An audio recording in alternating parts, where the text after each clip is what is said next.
Si tu es un vrai prophète voyant, laisse-moi te dire, tu es capable toi-même, par l'art de la 1, tu es capable de préparer ton esprit lorsque tu dors à entrer dans un rêve que tu veux voir et dans lequel tu veux que Dieu te parle. Comment j'ai suivi un film d'horreur, je dors, je vois un film d'horreur. Pourquoi? Mais c'est la dernière des choses à laquelle j'ai exposé mon esprit avant de dormir.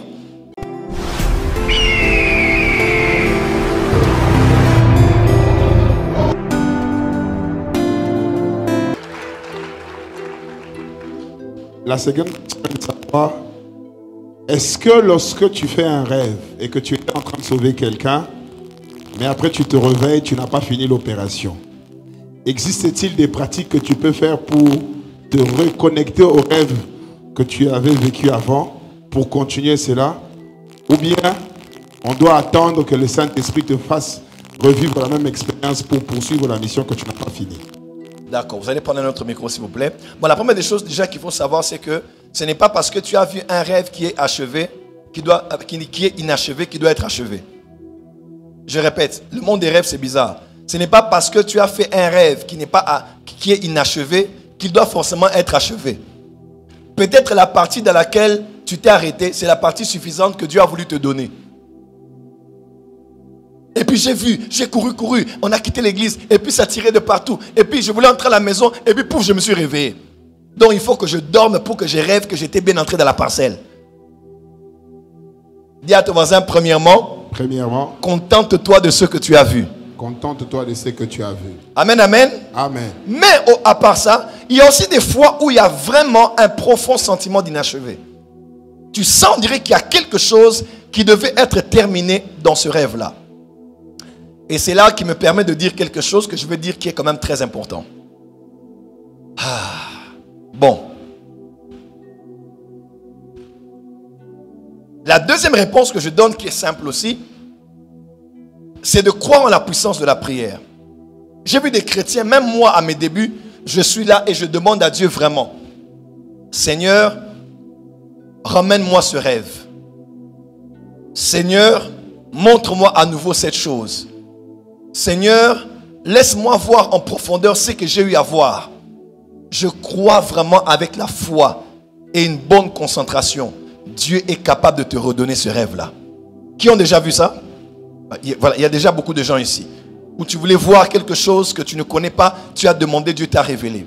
Ou tu as vu quelque chose que tu n'as pas compris dans un premier rêve. Tu en demandes un second et Dieu te montre plus clairement pour que tu comprennes. En tout cas, Dieu le fait de manière basique.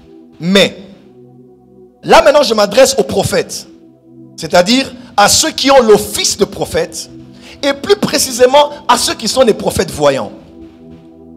Écoutez, Joël 2, verset 28 dit ceci. Dans les derniers jours, je répandrai de mon esprit, vos fils et vos filles prophétiseront, vos jeunes gens auront des visions et vos vieillards des songes. À vrai dire, quand vous lisez ça dans l'une des versions originales, on dit ceci. On dit, les jeunes gens verront des visions et les vieillards songeront des songes. Je coupe cette partie. Songer des songes. Dis à ton voisin, songer des songes. Si tu es un vrai prophète voyant, laisse-moi te dire, tu es capable toi-même, par l'art de la 1, méditation, et de la concentration, tu es capable de préparer ton esprit lorsque tu dors à entrer dans un rêve que tu veux voir et dans lequel tu veux que Dieu te parle.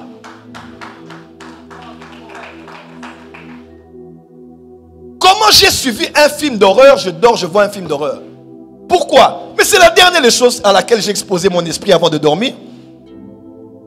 Comment j'ai passé tout un temps sur FaceTime avec mon ami qui est au Canada. Et quand je dors, c'est la personne que je vois.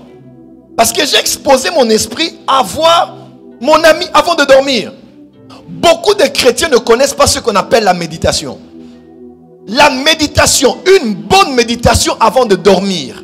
Voilà pourquoi certains, même dans les cercles ésotériques, vont vous dire, avant de dormir, mettez telle musique, faites telle prière, répétez tel mantra. Pourquoi? Pour préparer votre être intérieur à quitter ce corps des hommes et à entrer dans le corps astral. Ou dans le corps, je vais utiliser les termes compliqués ici, ou dans le corps des rêves. Quelqu'un me suit? Et en le faisant, tu peux vraiment, lorsque maintenant tu t'endors, tu peux aller de l'autre côté. Tu peux te projeter de l'autre côté. Je donne un secret aux vrais prophètes voyants ici. Le jour où tu vas connaître la méditation, ce jour-là, tu vas vivre des choses extraordinaires. Que ce soit juste en restant calme, tranquille. Que ce soit même pendant que tu pries. Tu entendras Dieu à l'intérieur de toi. Quelqu'un m'entend? Il a dit, celui qui, quand tu veux prier, ne dis pas beaucoup de choses. Il dit, entre dans ta chambre, ferme la porte. Et entre en toi. Le Dieu avec qui tu es là, ce Dieu-là, que tu vois dans le secret, ce Dieu-là va te parler. Il y a un Dieu qui est à l'extérieur. Quand 2 ou 3 sont assemblés, il est parmi eux. Mais un Dieu aussi qu'on ne trouve qu'à l'intérieur. Et méditer, c'est entrer en soi-même. Je vous donne un conseil, je vous donne un challenge. Tu ne peux pas être un vrai prophète si tu ne peux pas songer des songes. Un vrai prophète est capable, même s'il ne dort pas, maintenant là, il peut se concentrer, voir quelque chose sur quelqu'un. Un vrai prophète est capable, avant de dormir, tu médites sur le Seigneur, tu médites sur un verset, tu médites sur un sujet. Seigneur, ce couple-là, qui n'a pas d'enfant, ça fait 18 ans, ils doivent avoir un enfant. On a prié, on n'a pas de résultats. J'ai besoin de voir. J'ai besoin, Seigneur. Tu présentes des versets devant le Seigneur. Tu es dans l'atmosphère prophétique. Tu as une musique qui va avec. Tu médites. Même si ça n'arrive pas le premier jour, laisse-moi te dire, plus tu grandis, tu es capable, en t'endormant, d'aller dans ce monde et de permettre à l'esprit de t'emmener dans un monde où tu verras exactement comme dans un film ce qui se passe dans leur vie. Et ça, c'est des exercices spirituels qu'il faut faire. Un jour tu n'as pas vu, tu reviens le deuxième jour. Tu refais ça. Et tu le fais avec la foi que le Saint-Esprit qui est avec toi, il est capable dans l'atmosphère des prophètes de t'emmener dans le monde des songes, de te révéler les choses qui sont à l'intérieur.